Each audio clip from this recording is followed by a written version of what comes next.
Hello guys, welcome to my new video. Last video में हमने देखा था मैकेनिज्म ऑफ लेबर के बारे में, यानी किस तरीके से क्या होती है फिटस की डिलीवरी होती है। तो वहाँ पे एंड हो जाता है कौन सी स्टेज का, सेकंड स्टेज का, यानी सेकंड स्टेज के अंदर क्या होता है फिटस की डिलीवरी होती है। नेक्स्ट आता है थर्ड स्टेज।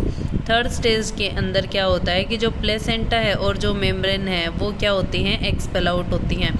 तो थर्ड स्टेज के अंदर दो इवेंट्स होते हैं। फर्स्ट होता है सेपरेशन ऑफ प्लेसेंटा, यानी जो प्लेसेंटा है उसका क्या हो जाना, सेपरेशन होना, यानी यूट्राइन जो कैविटी है जहाँ अटैच है वहाँ से क्या हो जाना, डी अटैच हो जाना। और उसके बाद में होता है एक्सपल्शन ऑफ प्लेसेंटा, यानी वहाँ से डी अटैच होके और जो प्लेसेंटा है और उसके साथ में जो भी मेम्ब्रेन अटैच है उन सब का क्या हो जाना, एक्सपल्शन हो जाना, यानी वो सारी एक्सपेल आउट हो जाना। ठीक है, इस तरीके से जो थर्ड स्टेज है वो स्टार्ट होती है। थर्ड स्टेज कब स्टार्ट होती है, after delivery of the fetus से स्टार्ट होती है और after delivery of placenta and its membrane पे क्या हो जाती है, कंप्लीट होती है। सबसे पहले beginning of the third stage, beginning में क्या होगा कि फीटस की डिलीवरी हो जाएगी और जो प्लेसेंटा है वो क्या है, अटैच है और फीटस क्या हो चुका है, डिलीवर हो चुका है। अम्बिलिकल कॉर्ड क्या होती है इसमें, कट हो चुकी है। उसके बाद में नेक्स्ट प्लेसेंटा क्या होती है, ऊपर से डी अटैच होके यूट्राइन जो कैविटी के लोअर पार्ट में अराइज होती है और उसके बाद में क्या हो जाती है, ये यूट्राइन कैविटी है, उसके बाद में क्या हो जाती है, जो प्लेसेंटा है ये क्या हो जाती है, एक्सपेल आउट हो जाती है। यानी सबसे पहले तो डी अटैच होके, जैसे यहाँ पे अटैच है तो यहाँ पे सबसे पहले तो यहाँ से डी अटैच होके कहाँ पे आई, लोअर पार्ट में, और लोअर पार्ट के बाद में क्या हो जाती है, एक्सपेल आउट हो जाती है। ये क्या होती है, थर्ड स्टेज की प्रोसेस। यानी सबसे पहले हमने देखा था कि सेपरेशन ऑफ प्लेसेंटा, यानी यहाँ पे अटैच है तो यहाँ से क्या हो गई है, सेपरेट हो गई है इस वाले पार्ट से। और सेकंड हमने देखा था एक्सपेल्शन ऑफ प्लेसेंटा, यानी पहले तो यहाँ से क्या हो गया इसका सेपरेशन और उसके बाद में इस यूट्राइन कैविटी से क्या हो गई है, एक्सपेल आउट हो गई है, यानी बाहर की तरफ क्या हो चुकी है, डिलीवर हो चुकी है। तो इसको हम थर्ड स्टेज बोलते हैं। Separation of placenta and expulsion of placenta and its membrane is called third stage of the labour.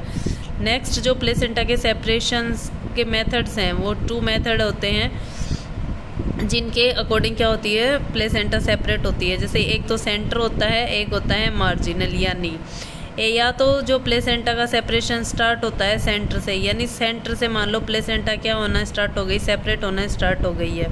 Centre से प्लेसेंटा जो है डी अटैच होना स्टार्ट हो गई है तो उसकी वजह से यहाँ पे जो पोर्स हैं वो क्या हो जाएंगे, ओपन, और यहाँ से क्या हो जाएगी, ब्लीडिंग स्टार्ट हो जाती है। और जो ब्लड है वो इसके बैक साइड में क्या हो जाता है, कलेक्ट, ब्लड क्या हो जाएगा यहाँ पे बैक साइड में कलेक्ट हो जाता है। तो एक तो ये जो ब्लड कलेक्ट हुआ है इसका प्रेशर लगेगा इस पे, और उसके अलावा जो कॉन्ट्रैक्शंस आ रहे हैं वो भी प्रेशर लगाते हैं और जिसकी हेल्प से क्या हो जाता है, ये प्लेसेंटा डी अटैच हो जाता है और फिर क्या हो जाएगा, एक्सपेल आउट हो जाएगा। उसके अलावा नेक्स्ट जो हम देखते हैं कि मार्जिनल सेपरेशन। मार्जिनल सेपरेशन में क्या होता है कि ये सेंटर से सेपरेट ना होके कहाँ से सेपरेट होता है, किनारे से सेपरेट होता है। यानी यहाँ से किनारे से सेपरेट होगा तो ये अनसपोर्टेड रहेगा, अनसपोर्टेड होगा तो प्रेशर क्या लगेगा, ज़्यादा लगेगा नीचे की तरफ, यानी ग्रेविटेशनल फोर्स लगेगा, ग्रेविटेशनल फोर्स लगेगा और उसकी हेल्प से भी जल्दी क्या होगा, ये फ्रीक्वेंटली जो प्लेसेंटा है वो क्या हो जाएगी, डी अटैच। तो दो तरीके से मेथड होते हैं, एक तो सेंटर, यानी पहले प्लेसेंटा सेंटर में सेपरेट हो जाए और फिर यहाँ जो ब्लड इकट्ठा हुआ उसकी वजह से, कॉन्ट्रैक्शन की वजह से फिर क्या हो जाए, एक्सपेल आउट हो जाए। या फिर मार्जिन से डी अटैच होना स्टार्ट हो तो यहाँ पे डी अटैच होगी तो अनसपोर्टेड रहेगा तो प्रेशर की वजह से और कॉन्ट्रैक्शंस की वजह से क्या हो जाएगी, इजीली एक्सपेल आउट हो जाती हैं। यानी फर्स्ट हम देखिए सेंट्रल सेपरेशन, तो इसमें क्या होता है, D attachment of the placenta from its uterine attachment start at the centre. यानी कहाँ से स्टार्ट होता है, सेंटर से स्टार्ट होगा। जैसे ही सेंटर से स्टार्ट होता है वहाँ पे क्या हो जाती है, फ्यू यूट्राइन साइनस, यानी वहाँ से साइनस क्या हो जाते हैं, ओपन हो जाएंगे और वहाँ से क्या होने स्टार्ट हो जाएगी, ब्लीडिंग। और जो ब्लीडिंग हुई है वो ब्लड कहाँ पे एक्यूमुलेट होने लग जाता है, वो ब्लड एक्यूमुलेट होने लग जाता है बिहाइंड द प्लेसेंटा। यानी इस जो डायग्राम में हमने देखा था कि यहाँ से डी अटैच हुआ तो यहीं पे क्या हो जाएगा, ये कलेक्ट होने लग जाता है। ठीक है, तो इसको हम क्या बोलते हैं, रेट्रो प्लेसेंटल हेमेटोमा, यानी प्लेसेंटा के बैक साइड में क्या होना स्टार्ट हो जाना, ब्लड कलेक्ट हो जाना।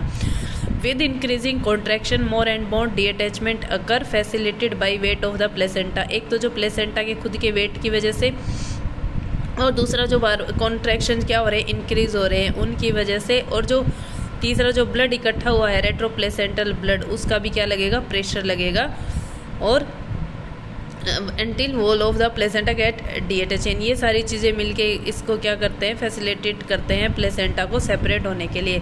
यानी एक तो कॉन्ट्रैक्शन इंक्रीज होते जाएंगे, उसके अलावा जो डी अटैचमेंट हो रहा है वो